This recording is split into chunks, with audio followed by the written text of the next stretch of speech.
What's your secret to attracting million-dollar clients consistently?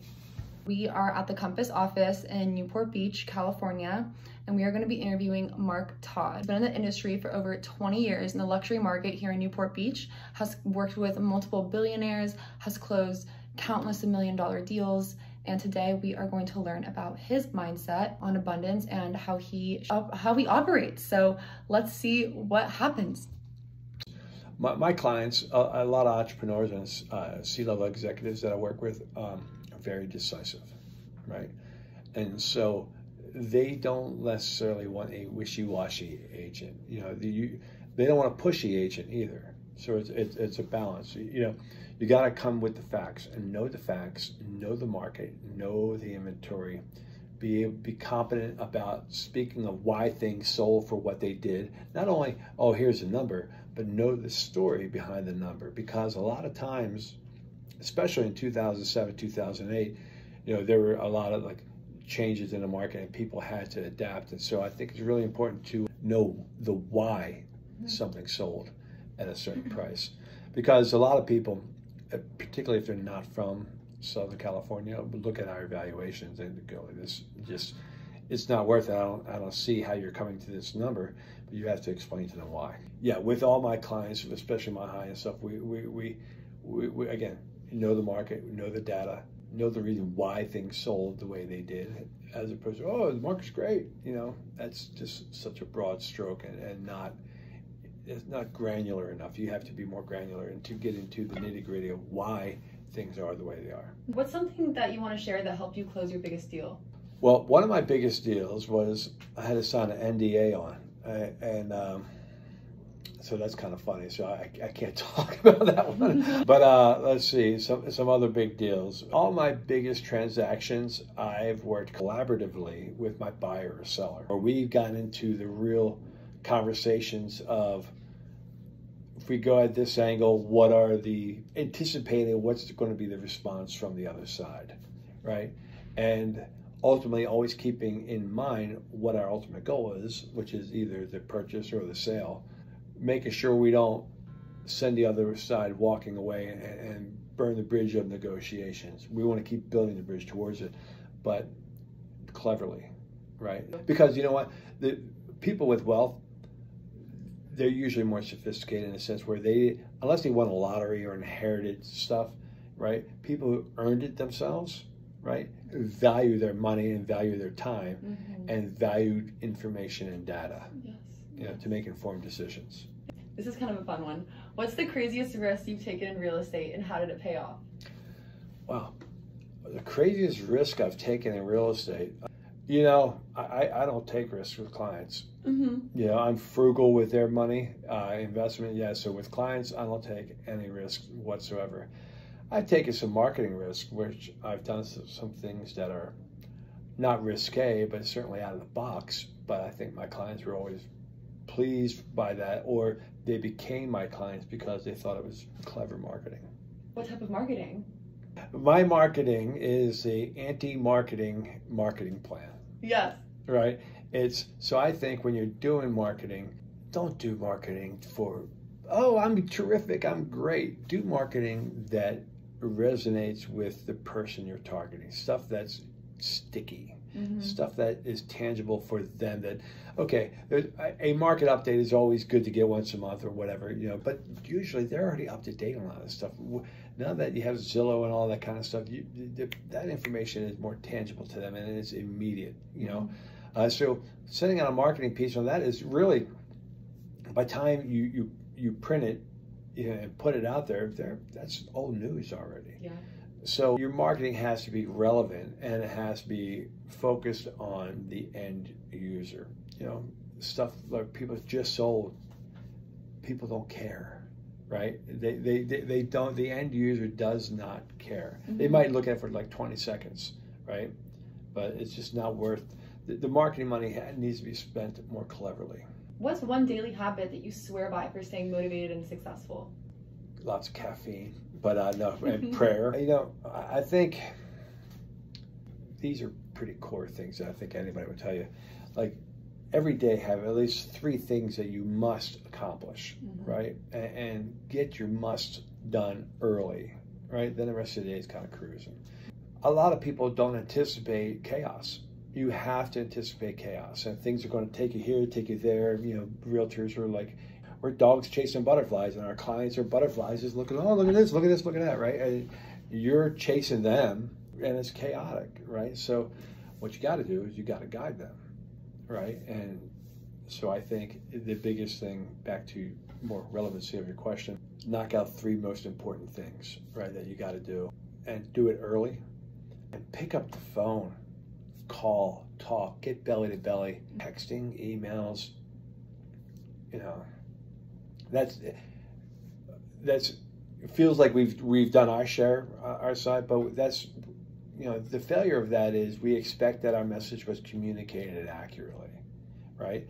And how many times have you read something, then you misread the tonality of it in a text, in an email, right?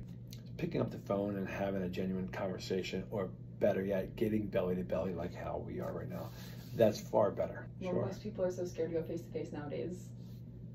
They don't know how to talk. They don't know how to wait, absorb, and listen. Or they get excited and they talk over top. I mean, I do that all the time, right? Yeah. Yeah. Thank you. What's the most underrated skill that every successful realtor needs in 2024? I think the most underrated skill is probably knowing how to talk to people. Just like we said, people just don't know how to talk anymore. Knowing how to listen, right?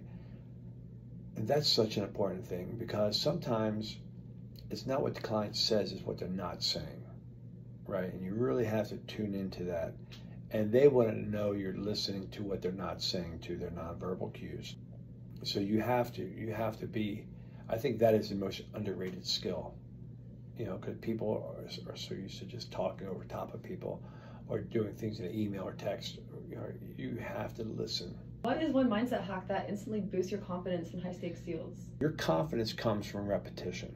Doing something in a repeated manner, you know, like for instance, you drive confidently because you've done it so much. But when you first were 16 getting your learners, it was much more difficult. It was overwhelming to some people, right? So I think repetition, you know, knowing, not necessarily knowing what you're going to say, but knowing your bullet points and then how you want to present them. You don't have to say it in like a structured line by line way of going about it, you know, but I do think it's important to kind of know what you're talking about. Like for instance, young agents hardly ever get taught know the contract inside and out.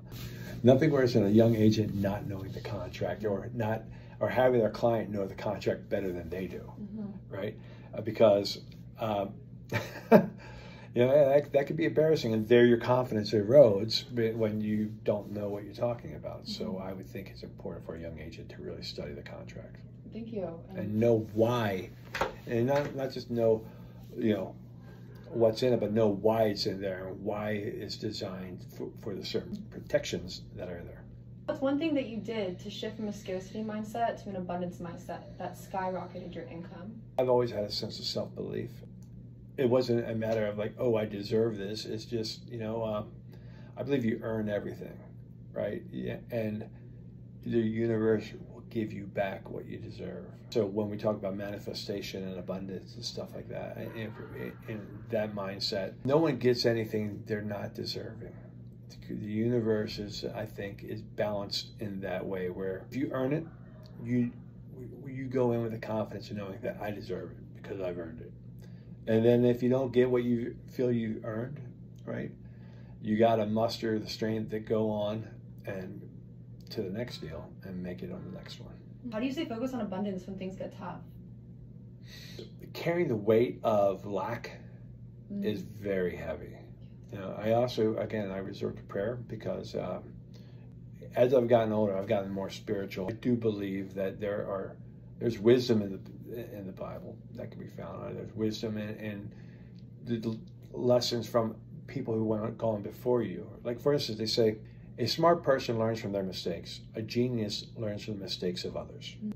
So history is filled with anecdotal stories about like how people were successful and not. So focus on the wins, not the losses, but understand why the losses occurred. Instead of carrying all that weight of lack, focus on what you want. for instance, energy flows where the mind goes. Also, when race car drivers, they say, don't look at the wall, because if you look at the wall, that's where you're going to go. You know, that's where the energy is going. So look at your goals, reevaluate your goals, and sometimes you have to say, okay, if the plan ain't working, what's the new plan to get there? But you gotta have a focus. You gotta have a target that you're going towards. Is there anything specific that you want to share about yourself that you want the audience to know about you and your team? Or Let's see what I want to know. You know, one of the things about my team and myself is, and I truly believe this to my core, you know, this is our theme line for the website I'm developing. We improve the values of the communities we sell in by improving the values of our community. And what I mean by that is be integrated in the community, help improve your community. Like a lot of people on my team are also coaches, or they do things where they're working involved in rehabbing churches or doing something that's greater for community. I mean, the evidence is in the data, right? All the neighborhoods that sell for the highest dollar all have great schools, right? They have great communities. They have great, the life that you're living is intertwined with other people and other mindsets. The neighborhoods that don't sell for top dollar, right? Bad schools, crime. So you need to make sure that you're contributing to your community, right, in a positive way. Like for instance, where a lot of people are against what they call gentrification of impoverished neighborhoods, right? I question that, because I think it's not a matter of, and I understand their angle is the rich people are coming in and benefiting from, you know, this stuff, but we have to empower the impoverished to teach them how to make their community better. And it starts with simple things. It starts with education, it's sports, crime, trash, picking up the garbage that you didn't put down there, but picking it up, you know, to just beautify your neighborhood. Those are simple things. So if I want anybody to know anything about my team, we're more values-based. I believe in truth. I believe in integrity. I believe in, you know, not being committed to the outcome, whether this person buys or sells, but being committed to their happiness as the only outcome, right? That is the only thing that concerns me, that my clients are happy, right? If it's buy, sell, or get in a deal, then get out because we're like, oh no, this ain't right, then the deal ain't right, right? So their happiness is the only thing that matters. But based upon that, so I say community service and focus on your client's happiness and just make the world a better place, right? Thank you. Shouldn't everybody be like that? If you could give your younger self one piece of advice for getting rich in real estate, what would it be? Don't wait to buy real estate. Buy real estate and wait. I give that to my clients all the time. And we're done. Thanks, Alexa. Thank you.